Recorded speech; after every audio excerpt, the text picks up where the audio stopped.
Il est évident que l'Afrique est un continent immense, mais la terre, au sens économique du terme, s'étend également à d'autres aspects de la géographie, comme la fertilité des terres, l'accès à l'eau potable et, en fin de compte, l'accès aux matières premières et aux routes commerciales.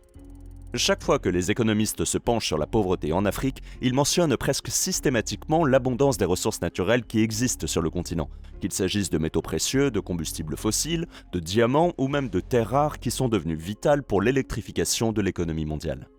Les milliers de milliards de dollars enfouis dans le sol du continent rendent la pauvreté encore plus déchirante. Car si la terre est si abondante à cet égard, cette même terre a joué contre les populations qui l'habitent depuis des milliers d'années et les a placées dans une position telle qu'aujourd'hui, alors que ces ressources naturelles sont les plus précieuses, elles sont mal équipées pour en tirer parti.